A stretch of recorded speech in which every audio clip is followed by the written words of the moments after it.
les années 2013 à 2018 sur YouTube, je ne pense pas me tromper si j'affirme que c'était l'âge d'or des vidéos d'horreur. Tous les youtubeurs prenaient leur petite caméra et se mettaient à jouer à des jeux d'horreur indés souvent très mal faits, et il n'y avait aucun montage et pourtant regardez comment est-ce qu'on avait peur. On parle ici de jeux vidéo réalisés le plus souvent par une seule personne qui n'avait absolument pas comme ambition de devenir populaire. Vous avez en tête les plus connus, Baldi Basic, Granny ou même Bendy and de je sais pas quoi là. Et à l'époque, les gens comme vous et moi adoraient voir leur youtubeur préféré hurler sur ce genre de jeu. Le problème, c'est que dans la vie, rien n'est éternel. Les gens ont commencé à se lasser et à regarder de moins en moins ce genre de vidéos. Les youtubeurs ont commencé à faire des vidéos plus travaillées, perdant l'aspect d'un simple joueur comme vous et moi qui se retrouve terrifié derrière son écran. Et quand chaque jeu perdait en popularité, que internet avait besoin d'une nouvelle niche pour continuer à alimenter la hype sur les jeux d'horreur, il se trouve que quelqu'un a répondu présent. Cette personne a créé un jeu d'horreur qui aujourd'hui a fait plusieurs fois le tour du monde, un jeu qui à lui tout seul a engendré 2 films. Je vous parle ici de Five Nights at Freddy's.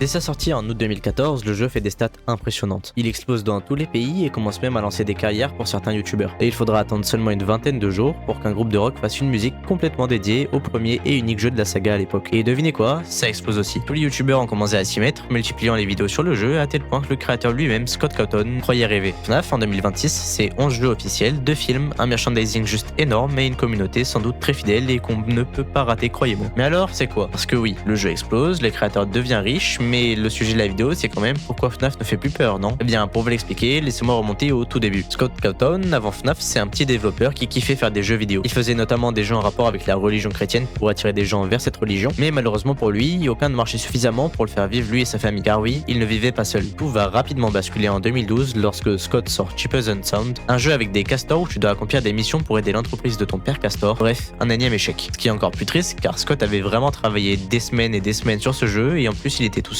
Alors son histoire aurait pu s'arrêter là, sauf que Internet, lui, n'a pas complètement esquivé son jeu. Les gens ont commencé à parler de plus en plus de Cheaper and Sound, mais pas en bien. On disait du jeu qu'il était creepy, inquiétant et absolument pas naturel. D'ailleurs, un youtubeur du nom de Jim Sterling va sortir une vidéo qui est probablement à l'origine d'un phénomène d'internet, une vidéo où il critique très durement le jeu de Scott, une vidéo qui donne une idée à Scott. Les gens disent que ces jeux sont terrifiants et oppressants, et bien Scott l'a entendu et il a une dernière carte à jouer. Il va se servir de toutes les critiques sur ses derniers jeux et en faire quelque chose d'incroyable, un jeu d'horreur. En août 2014 sort Five Nights at Freddy's. Le jeu est un point and click où le joueur incarne un gardien de nuit dans le bureau de surveillance d'une pizzeria. Le jeu nous donne accès à 2 portes à gauche et à droite et à une tablette reliée aux caméras du restaurant. Mais vous vous en doutez, le jeu ne serait pas terrifiant sans monstre. Alors il accueille 4 animatroniques, Freddy, Bonnie, Chica et Foxy. Ce sont les 4 mascottes du restaurant. Et la nuit, ils veulent nous tuer. On ne sait pas encore pourquoi ils veulent nous tuer d'ailleurs, mais en attendant, tous les youtubeurs qui y ont joué à l'époque étaient terrifiés. À chaque fois qu'une vidéo sortait sur ce jeu, elle faisait le buzz. Il en sort alors un deuxième, Five Nights at Freddy's 2. Dans celui-ci, le joueur n'a pas de porte pour se protéger, mais une lampe torche et un masque de Freddy pour berner les animatroniques. C'est ingénieux et ça continue d'alimenter la hype autour du jeu. Plus le temps passe, plus la saga s'agrandit et plus les fans commencent à y voir une histoire. Car oui, ce qui est terrifiant sur FNAF à l'époque, c'était non seulement d'être bloqué dans un petit lieu avec des animatroniques de 2 mètres qui veulent vous tuer, mais aussi l'histoire qu'il y a derrière. En effet, à la sortie de FNAF 1, on n'avait que très peu de ressources pour comprendre qu'il y avait une histoire derrière le jeu. Mais au fil du temps, on a réussi à en tirer une histoire et je vais brièvement vous la raconter. FNAF, c'est l'histoire de 2 amis, Henry, Emily et William Afton, qui créaient une pizzeria dans l'Utah avec des animatroniques dans le but de se diversifier de la concurrence. Ça marche du feu de Dieu évidemment et ils ouvrent plusieurs autres restaurants. Si je dois vous résumer très vaguement l'histoire, William Afton perd son plus jeune fils dans un accident avec un animatronique et sombre ainsi dans la folie. Il commence à tuer des enfants et même la fille de son meilleur ami Henry jusqu'à se retrouver piégé dans un costume à ressort qui le laissa pour mort pendant plusieurs années. La suite, vous la connaissez tous. Mais revenons au gameplay concret. Maintenant que je vous ai tout expliqué, pourquoi est-ce que le titre de la vidéo c'est pourquoi FNAF ne fait plus peur? Eh bien mes chers amis, voilà la véritable raison de la chute inévitable de FNAF. Les premiers jeux du 1 au 4 sont les meilleurs selon la communauté, ce sont les originaux, les plus fidèles au gameplay de base et en plus des screamers sont très bien trouvés. Du 5 au 6, en comptant Ultimate Custom Night, on entre un peu plus dans le lore du jeu. Le côté horreur n'est pas mis de côté certes, mais il est moins présent que dans les précédents. On n'oubliera pas FNAF World d'ailleurs qui est vraiment l'opposé de ce qui était recherché dans FNAF à la base, mais aussi les animatroniques qui dans le 6 sont tout sauf terrifiants. On peut parler de FNAF Help Wanted qui a su rectifier le tir en étant un bon jeu d'horreur sincèrement, notamment avec la version VR, mais à part surfer sur la vague de popularité de la saga, il n'a pas réellement apporté de renouveau. Et enfin, parlons de FNAF Security Breach, qui à un moment où la saga était vraiment faible, a fait déjà mettre un pied dans la tombe à FNAF. Déjà, oubliez totalement le côté point and click, on n'y est plus du tout. Le jeu est une sorte de petit open world dans un géant complexe, avec seulement 4 principaux animatroniques, dont Freddy qui est devenu notre allié entre temps, vous en faites pas. Ça nous fait donc nous retrouver dans un lieu immense et complètement illuminé, donc absolument pas flippant, avec comme danger 3 animatroniques qui, pour combler le cruel manque de gameplay du jeu, peuvent se téléporter dans les zones où tu te trouves pour faire genre attention, il y a des monstres, tu vas mourir. Alors que déjà de 1, les animatroniques font absolument plus peur et en plus tu les vois 20 fois par minute,